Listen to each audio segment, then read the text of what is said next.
Hi guys, and welcome back to another video. Now in this video I want to talk a bit about how I found success in trading, and some useful tips and advice to give you new beginners. So with me, my personal story, I started about 2.5 years ago. I found success around the 2 year mark, and it was quite interesting because my journey, I really loved my journey, to be honest. I had no moments where I was like really, felt discouraged or anything like that. I really believed in the process, and I weirdly enough I enjoyed it as well. I was quite happy. I was quite glad that I stuck with it, and so yeah, like I hammered hours out. I was continuously learning about trading. I was basically being a sponge, I was absorbing information from everyone. I did a few different mentorship courses off different mentors. And yeah, I mean, one advice I would definitely give to you newbie traders is be like a sponge, taking information from everyone, um, and literally just pick the right things, and discard the rest that you don't need. And eventually you'll end up realizing, right, I need this info, I need that info, maybe I don't need this, maybe I don't need that. Eventually you will end up coming to that point. With me personally, when I first started off, yes, I was like a complete sponge. I was literally absorbing information from books, from YouTube videos, from different mentorships that I paid for. And it was quite interesting. I think it did help me a lot because I learned different concepts, different strategies, more about trading, like what really is trading. So that helped me a lot.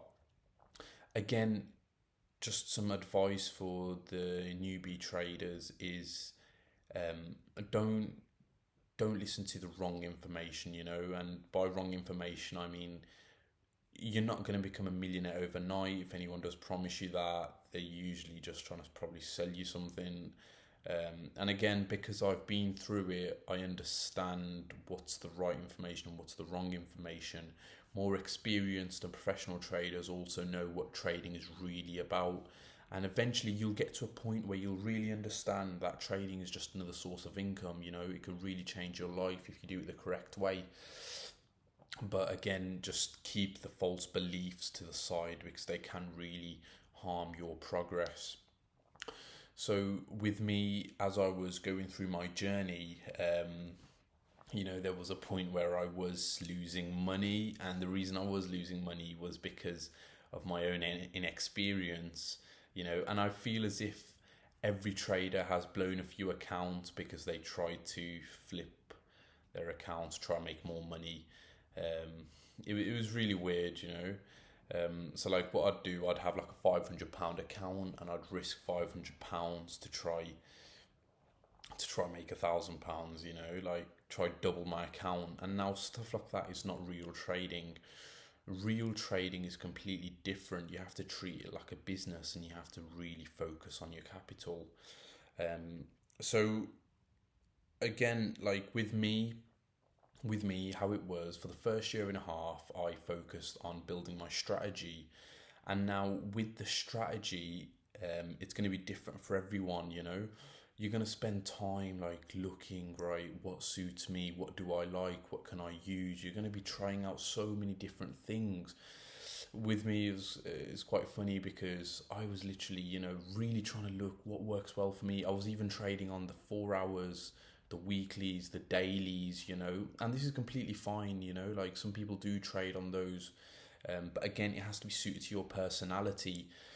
I did realize that longer time frames aren't for me. I don't like waiting long enough for a trade. I don't like holding my trades that long. Again, it's almost similar to a business. You're not going to have two businesses the exact same. They are going to be different in how they make money. And it's exact same with trading. Each trader will have his own style suited to him, suited to his personality, suited to his emotions. And that's what you've got to find. Your first year and a half, first 1 year, year and a half, you're going to be focused on that. Some may take completely less. Again, I may teach you my strategy, but you may not like it. You may take bits of it that you may like. You may not like all of it though. So it's very subjective and it's very individual to the trader. So you have to really focus on what works for you. Again, it's all about time. Give it enough time, and you will end up seeing something that you really like, and you'll discard the rest and keep that one bit that you really like. Now that is your strategy. And for those who are thinking, right, what's a strategy? Strategy in its most simplest terms is when to buy, when to press the button on a buy or sell. That's all it is, right? So literally, that's your strategy. Your strategy will tell you when to click the button or when to buy or when to sell. That's as simple as said. Now, after you actually discover your strategy, then it's when I discovered my strategy and I thought, you know what, this is it. I'm happy with it. The next step, the next chapter in your journey is the psychology aspect. Now, most traders feel as if, all right, I got my strategy, that's fine, I'm ready to make money. No, that's not really it. Now, the big chunk, the 80% of how this game works is psychology. Now, this is something that takes some time. Now, okay, so you've been working on your strategy. Now you have to actually test your strategy in the live markets or trading on a demo account. Now, one thing you'll realize is, okay, so you've sorted out the strategy aspect. Now you have to wait for this strategy to appear. This requires patience.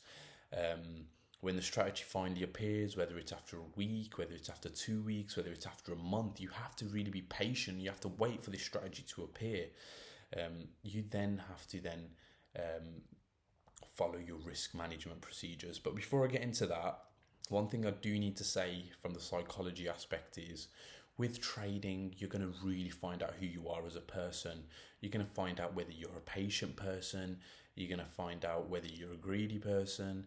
You're going to find out whether you're a hopeful person or whether you have a lot of fear in you. So as a trader, you're going to be really, really confronted with these weaknesses. But again, this is our job.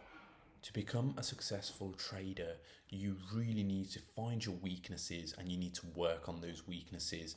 If you don't work on these weaknesses, they will sabotage your trading eventually. And again, as you get more experienced, you will understand the whole psychology element of it. Because when I was new, I did not know what the psychology aspect was. I had zero knowledge about just psychology in general, to be honest. I was a mindful person, but trading really took my knowledge of psychology to the next level. So to become successful in trading, you really need to understand, and you will, eventually you will understand what makes you fearful of certain things, what makes you, at what point you get greedy. You'll find out, right, I'm patient sometimes, I'm maybe impatient sometimes. It's almost, you can't, when it comes to being successful in the market, it's almost like you can't turn the lever up too hard, you can't turn it up too cold. You need to find the right balance with your strategy, with your psychology. You need to be in the right place. And some traders call this the Zen, you need to find the Zen, and then you'll end up becoming a successful, consistent trader. So now I'm going to go on to the risk management aspect. So right, you've ticked off your strategy, you found your strategy, you've spent a year and a half, a year, 6 months, 2 years, again, subjective and individual to every trader out there. So you found your strategy. Now the whole psychology aspect, your strategy comes, right? It's appeared and you're ready to place a trade. Now, placing a trade, you have to focus on your risk management. And now I'm not trying to be all technical, because what's risk management? That doesn't sound very fun, In all essence, basically what that is saying, if you have £1,000 account, how much are you going to risk on this trade? Now, me back a day, and I'm sure many others have done this as well, is you'd risk the whole account. You'd be willing to lose £1,000 to make £2,000, which is absolute foolishness. It doesn't work like that.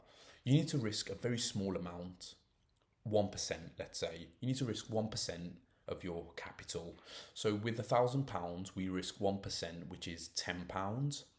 So what we've done now, we've got our strategy, we're seeing it, and now we're ready to place a trade. So we're ready to risk £10 in order to make £20, £30, £40, £50. You know, we're ready to times five it. So you have to choose how much you're willing to risk, and you have to let it play out. And you have to be willing to lose that capital, that percentage, whatever you've risked. And that's basically it. That's what risk management is. You deciding how much you want to risk per trade and going ahead with it.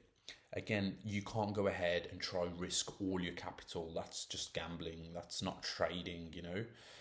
But again, it's part of your journey. So you're gonna have to understand risk management, and you're gonna have to really educate yourself on the importance of it. And as traders, we're here to make money. We're not here to be right, and we're not here to feed our egos.